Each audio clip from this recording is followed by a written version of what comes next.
Welcome to crime reporter. ನಿಮ್ಮ ನಡುವೆನೇ ಇದ್ರೂ ಪೂರ್ತಿಯಾಗಿ ಕಾಣಲ್ಲ ಈ ಪಾತಕ ಲೋಕ. ನಮ್ಮ ಕ್ರೈಮ್ ರಿಪೋರ್ಟರ್ ಟೀಮ್ ಕ್ರೈಮ್ ಬೀಟ್ಗೆ ಇಳಿದ್ರೆ ಪಾತಕಗಳು ಬಯಲಾಗ್ತವೆ, ಪಾತಕಿಗಳು ಸಿಕ್ಕಿ ಬೀಳ್ತಾರೆ, ಪೊಲೀಸರು ಕುತ್ಕೊಂಡು ಕತೆ ಹೇಳ್ತಾರೆ. ಬನ್ನಿ, ಇಂತಹ ಅಪರಾಧ ಜಗತ್ತಿನ ಕುರಿತ ವಿಭಿನ್ನ ನೋಟವೇ ಈ ಕ್ರೈಮ್ ರಿಪೋರ್ಟರ್.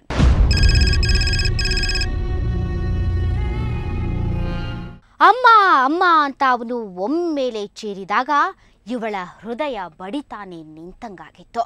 ಆ ನರಳಾಟ ಆಕೆಯನ್ನ ನಡುಗಿಸಿಬಿಟ್ಟಿತ್ತು. ಅವನು ಸಾಯುವ ಕಾಲದಲ್ಲಿ ತಾಯಿಯ ಜೊತೆ ಮೊಬೈಲ್ನಲ್ಲಿ ಮಾತಾಡ್ತಾ ಇದ್ದ. ಲೈನ್ ಕಟ್ಟಾಗೋ ಮೊದಲೇ ಅವನ ಉಸಿರು ನಿಂತೋಯ್ತು. ಅದೊಂದು ದುರಂತ ಸಾವಿನ ಸುತ್ತಲಿನ ನೋವಿನ ಕಥೆಯನ್ನ ನಾವಿವತ್ತು ಹೇಳ್ತೀವಿ. ಇಲ್ಲಿಯವರೆಗೆ ಒಂದು ಹತ್ಯೆಯ ಹಿಂದೆ ಇಂತಹ ಕಾರಣ ಕೂಡ ಇರಬಹುದು ಅನ್ನೋ ಕಲ್ಪನೆ ನಮಗಿರ್ಲಿಲ್ಲ. ಇದು ನಿಜಕ್ಕೂ ವಿಚಿತ್ರ ಕಥೆ. ಕುಚ್ಚುಕು ಕುಚ್ಚುಕು ಕುಚ್ಚುಕು ಕುಚ್ಚುಕು ಕುಚ್ಚುಕು ಕುಚ್ಚುಕು ನೀನು ಚಡ್ಡಿ ದೋಸ್ತಿ ಕಾಣ ಕುಚ್ಚುಕು, ಜೀವಕ್ಕಿನ್ನ ದಾಸ್ತಿ ಕಾಣ ಕುಚ್ಚುಕು. ಓ ಗೆಳೆಯ ಜೀವದ್ ಗೆಳೆಯ, ನಿಂಗೆ ಶಾನೆ ಕ್ವಾಪ ಕಣೋ, ಕ್ವಾಪಕ್ಕೂ ಒಂದು ಕೈ ಪ್ರೀತಿ ಜಾಸ್ತಿ ಕಣೋ. ಕೋಪಕ್ಕಿಂತ ಪ್ರೀತಿ ಜಾಸ್ತಿ ಇದ್ರೂ ಈಗ ಪ್ರಯೋಜನ ಇಲ್ಲ ಅನ್ನೋ ಪರಿಸ್ಥಿತಿ ಆ ಗೆಳೆಯರ ನಡುವೆ ಉದ್ಭವಿಸಿಬಿಟ್ಟಿದೆ. ಅದಕ್ಕೆ ಕಾರಣ ಏನು ಅಂತ ನೋಡೋದಕ್ಕೆ ಹೋದ್ರೆ ಮೊದಲು ಕಾಣಿಸೋದು ಸಾರಾಯಿ. ಶೀಶೆ ಇಳಿಸದೆ ಕುಡಿದ ಹುಡುಗರು ಅನಾಹುತ ಮಾಡಿಬಿಟ್ರು. ಅಗಲುವಿಕೆಯ ನೋವಿನ ಹೆಸರಲ್ಲಿ ಹೊಟ್ಟೆ ಸೇರಿದ ಸಾರಾಯಿ ಬದುಕಿ ಬಾಳಬೇಕಾದ ಹುಡುಗನ ಪ್ರಾಣ ತೆಗೆದುಬಿಡ್ತು. ಬೆಂಗಳೂರಿನ ಮನೋರಾಯನ ಪಾಳ್ಯದಲ್ಲಿ 22ರ ಪ್ರಾಯದ ಹುಡುಗ ಮರ್ಡರ್ ಆಗೋದ. ಆತನ ಹೆಸರು ಬಸವರಾಜು.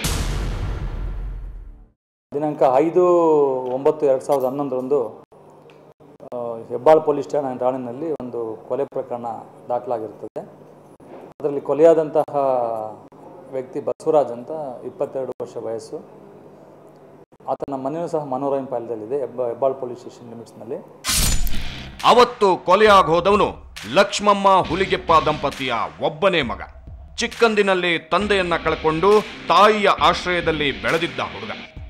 ಇಬ್ಬರು ಅಕ್ಕಂದಿರ ಮುದ್ದಿನ ತಮ್ಮ. ಇನ್ನೇನು ಇವನಿಗೆ ಮದುವೆ ಆಗೋದ್ರಲ್ಲಿತ್ತು.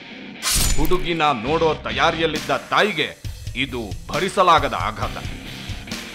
ನಮ್ಮ ಯಜಮಾನ ಸೇರಿಕೊಂಡಾಗಲೇ ಒಂದು 16 ವರ್ಷ ಮೇಲಾಗಿದೆ. ನನಗೆ 3 ಜನ ಮಕ್ಕಳು, 2 ಹೆಣ್ಮಕ್ಳು, ಒಬ್ಬ ಗಂಡು ಮಗ. 2 ಹೆಣ್ಮಕ್ಳಿಗೆ ಮದುವೆ ಮಾಡಿದ್ದೀನಿ.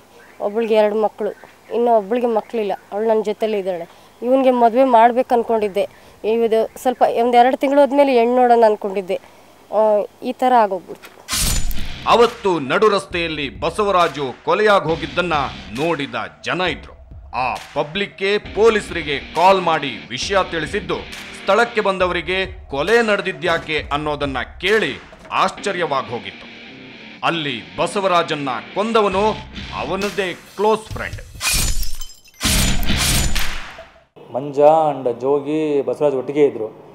ಒಟ್ಟಿಗೆ ಇದ್ದಾಗ ಯಾರ ಮಂಜಾ ವಾಪಸ್ ಬಂದು ಅವ್ರ ತಂದೆಗೆ ಏನು ಹೇಳಿಕ್ಕೆ ಬಂದಾನೆ, ಗಲಾಟೆ ಆಗ್ತದೆ, ತಾಯಿ ಗಲಾಟೆ ಆಗ್ತದೆ, ಬನ್ನಿರಿ ಹಾಗೆ ಅಂತ ಹೇಳಿಕ್ಕೆ ಬಂದಿದ್ದಾನೆ. ಅವಾಗ ಇವರು ಅಷ್ಟೊತ್ತಿಗೆ ಗಲಾಟೆ ಮಾಡ್ಕೊಂಡಿದ್ದಾರೆ. ಸುಮಾರು ಸಾಕಷ್ಟು ಜನ ನೋಡಿದ್ದಾರೆ ಅದನ್ನು. ಅವಾಗ ಯಾರ್ಯಾರು ಬಗ್ಗೆ ತನಿಖೆ ನಡೀತಾ ಇದೆ. ಅದನ್ನು ನೋಡಿಕೊಂಡು ಸಾಕ್ಷ್ಯಾಧಾರ ಸಂಗ್ರಹ ಆದಮೇಲೆ ನಾವು ಕ್ರಮ ತಗೊಳ್ತೀವಿ.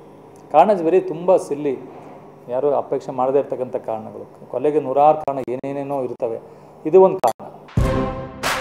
ಆ ಕಾರಣ ಏನು ಅಂತ ಕೇಳಿದ್ರೆ ನಿಮಗೂ ಆಘಾತ ಆಗೋದು ಗ್ಯಾರಂಟಿ. ಅಲ್ಲಿ ಬಸವರಾಜನ ಹತ್ಯೆಯ ಹಿಂದೆ ಆತನ ಪ್ರಾಣ ಸ್ನೇಹಿತನ ಸಾವಿದೆ. ಸುಲ್ತಾನ್ ಪಾಳ್ಯದ ಗಿರೀಶ್ ಅಲಿಯಾಸ್ ಬಾಂಬೆ ಅನ್ನೋ ಹುಡುಗ ಹಿಂದಿನ ದಿನ ಅಷ್ಟೇ ಹೊಗೆ ಹಾಕಿಸ್ಕೊಂಡಿದ್ದ. ಆ ಹುಡುಗನ ಹೆಣ ಮಣ್ಣು ಮಾಡಿ 2-3 ಗಂಟೆ ಕೂಡ ಆಗೋ ಮೊದಲೇ ಈ ಹುಡುಗ ಸತ್ತೋದ. ಆ ದಿವಸ ಒಂದು 3:45-4 ಗಂಟೆಲಿ ಆಗಿದೆ. ಆ ಸಾಯಂಕಾಲ ಒಂದು 2-2:30 ಆಗಿದೆ. ಅದು ಮುಗಿದ ಮೇಲೆ ಬಂದು ಮನೆ ಹತ್ರ ಬಂದು ಗಲಾಟೆ ಮಾಡ್ಕೊಂಡವ್ರೆ. 3:45-4 ಗಂಟೆಯಲ್ಲಿ ಎಕ್ಸಾಕ್ಟಾಗಿ ಗಲಾಟೆ ಆಗಿದೆ. ಯಾಕೆ ಕೊಲೆ ಆದ?